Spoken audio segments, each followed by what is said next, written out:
Well, good morning. It is an honor and joy to participate in this conference on such an important and beautiful topic, and also to introduce now the first and later the second speaker of this morning. Professor Michael Waldstein is very well known to me, almost since his birth. He was born 1954 in Salzburg in Austria. His father is also a famous professor of Roman law and a dear friend of mine, and a major fighter for truth and justice in Austria. He himself is married to Mrs. Susan Waldstein now, Burnham, and they have together 8 children. I want to express in the name of all participants that we are very happy to hear that his daughter, who was is still in the intensive care station and was very sick, is now much better. And so we are very pleased to hear that, and please send this message also to Susie. Professor Waldstein has made extensive studies in many different schools after graduating from his gymnasium, from his high school in Austria.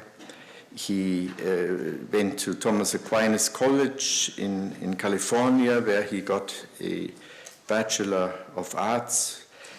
In 1977, he then studied at the University of Dallas, where I had the honor of being one of the professors in the program, and he made a PhD in philosophy on the principles of philosophical aesthetics according to Hans Urs von Balthasar. He then graduated summa cum laude from the Pontifical Biblical Institute with a licentiate in Holy Scripture in 1984, and in 1990 he got a doctorate of theology from Harvard Divinity School with a dissertation on the mission of Jesus in John. He has published or introduced 3 different books and prepares. One of them is supposed to be published or to be completed this year on the theology of the body, on the topic of this conference. He also has published many other articles, and maybe has special interest or special acquaintance with the philosophy of St. Thomas Aquinas and with Hans Urs von Balthasar, but his interests and his knowledge is far more extended than I can tell you about in such a short introduction, and therefore, without further ado, I ask him to give his paper, after which will be the response of Dr. Colossi, but I will introduce him separately.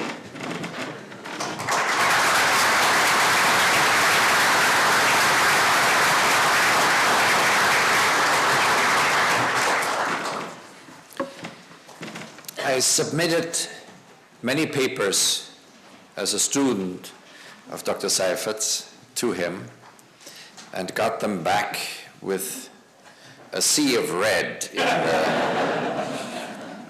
So it's with some apprehension that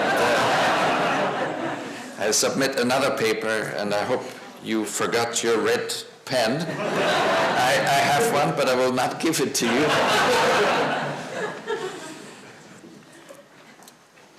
My wife, when I told her the title of my thesis, said, Michael, I have taught 8 children to count. I'm very good at it. If you need my help, I'm happy to provide it, because I speak about 3 kinds of personalism, but 1, 2, 3, 4 names. But that, you will see, is part of my thesis. You have 2 texts on your seats. One is the text of the lecture that I'll deliver. The other is an overview of Karol Wojtyła's habilitation thesis on Scheler. That thesis is not very well known, partly because it hasn't been translated into English yet. It exists in German, in Spanish, in Italian, but not in English. A key question for those who love John Paul II's Theology of the Body, who study it or teach it, is the question in what context they should read it. What texts are particularly helpful for understanding the theology of the body? The Theology of the Body is a catechesis by the Bishop of Rome for the Universal Church. Like all magisterial texts, it must be read in the context of the Church's whole teaching through the ages, and conversely, the Church's traditional teaching must be reread in light of the theology of the body. There are some who doubt that one can or should read the theology of the body in the context of the Church's tradition and vice versa. One author reads the theology of the body in the context of what he calls personalism, which he takes to be a school of philosophy deriving from Kant and Scheler that undermines the traditional Thomistic bases of Catholic theology, with disastrous pastoral results. Another author praises the presence of progressive personalism in the theology of the body, but then argues that it is a sheepskin that disguises the wicked wolf of Thomism. Still another author claims that the traditional Catholic teaching about marriage, quote, is sad, sick, and suspect, a travesty of truth, which has damaged the welfare of married couples all through the ages. And she adds, it was only in the early decades of the 20th century that a personalist revolution took place in which Dietrich von Hildebrand and Herbert Dohms connected sexual intercourse with love for the first time in the Catholic tradition, and thereby showed the moral legitimacy of contraception. John Paul II's support for Humanae Vitae shows that he never saw the full light of personalism and never freed himself from the negative Augustinian and Thomistic teaching about marriage. So the situation is rather confusing.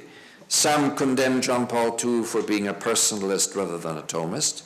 Others condemn him for being a Thomist rather than a personalist. The purpose of my paper is to focus with precision on the kind of personalism John Paul II actually embraces. To sharpen the focus, I will compare his personalism with the personalism of Kant and Scheler. John Paul II's personalism, I will argue, is a personalism best understood in light of Vatican II and the tradition of the Church, including the perennial philosophy rooted in Plato and Aristotle. 3 steps now in my paper. First, an account of Pope John Paul II's personalism, then a section on Kant, then a section on Scheler. Gaudium et Spes 24:3 plays an important role in John Paul II. When he defines true personalism, he appeals to this text, quote, "The hymn to love in the first letter to the Corinthians remains the Magna Carta of the civilization of love. In this concept, what is important is the radical acceptance of the understanding of man as a person who finds himself by making a sincere gift of self." That's a quote of Gaudium et Spes 24:3. A gift is obviously for others. This is the most important dimension of the civilization of love. We thus come to the very heart of the gospel truth about freedom. Freedom cannot be understood as a license to do absolutely anything. It means a gift of self. Even more, it means an interior discipline of the gift. The idea of gift contains not only the free initiative of the subject, but also the aspect of duty. All this is made real in the communion of persons. Continuing this line of thought, we also come upon the antithesis between individualism and personalism. Love, a civilization of love, is bound up with personalism. Why with personalism? And why does individualism threaten the civilization of love? We find a key answer. We find a key to answering this in the Council's expression, a sincere gift of self. Again, Gaudium et Spes 24:3. The Theology of the Body quotes Gaudium et Spes 24:3 many times and in key places. For example, Gaudium et Spes 24:3 explains why the human body has a spousal meaning. Quote, one can understand this spousal meaning of the body only in the context of the person. And now listen to this. The body has a spousal meaning because the human person, as the Council says, is a creature that God willed for its own sake, and that at the same time cannot fully find himself except through the gift of self. Gaudium et Spes 24:3. Based on these texts and many others like them, one can define John Paul II's personalism as a personalism of the sincere gift of self in accord with Gaudium et Spes 24:3. That is, a personalism rooted